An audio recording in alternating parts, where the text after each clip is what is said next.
I think this is the only poem in the book that I wrote in Durham.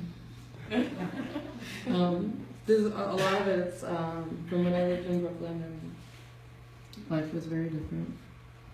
I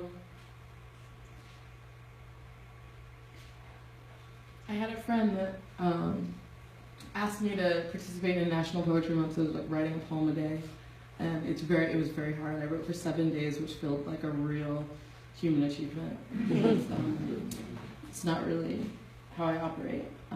But this one was okay, so stick around. National Poetry Month, which also is April, my birthday month. This human-faced lamb, I mean, really, clearly, a page is missing from the manual of should I love it? Can you eat it? Things that are free can get a little bulky, and let's be honest, a face only a mother could. I feel free and woke up this morning. I ate a little fruit, and I'm trying not to vomit. Full disclosure, I quit, and then I quit again, so I'm just humoring the letters of the keyboard that want me to feel in love with them again. I love the phrase going through the motions, because what could be better? I'm out the other side, leaving. 4 minutes ago, it was like poetry. Bowls of pink apples and a yellow tulip reaching for the ceiling fan, which I can really identify with. Baby, that ain't the sun, but I wants it. I imagine myself eating an apple without my teeth, and by a miracle it works. I rest my hand on the whole infant apple sleeping in my belly. What I am reaching for, what the point is. 1,000 dolphins dive down at once, bring me down like glass breaking. Poetry is the thing under your tongue he is kissing to get out. It is the lamp at 5 a.m. that blurs your eyes. How dare sweet poetry come to me in spring is how I feel, dragging my body out of bed. I will just ruin it. I'll just use my hands and make a mess of it.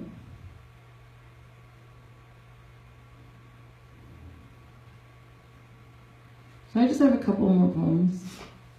And I feel like I haven't said thank you enough, so I'm going to say thank you a couple more times. And yeah, thank you.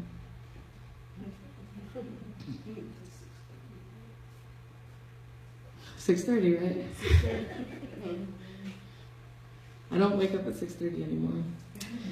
Be careful with that. Tried to make a map out of you, sugar. Thought you'd be a simple machine to manipulate.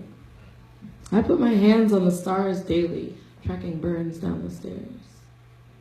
You have a lot of nervous intentions. We could be dolphins, fireworks like us splashing against the northern sky. What would I want? Transparency, a little weightlessness, some pools of oil reflecting the entire reach of up there. Out here, no trees or rooftops framing the view, and I like that. Like if I stood up, all of heaven crashed down around us. And don't you wish? So I'm going to read the last poem in the book, which is called Human Achievements. When I was little, not that little maybe actually, my dad and I used to have these really long talks about on the swing set.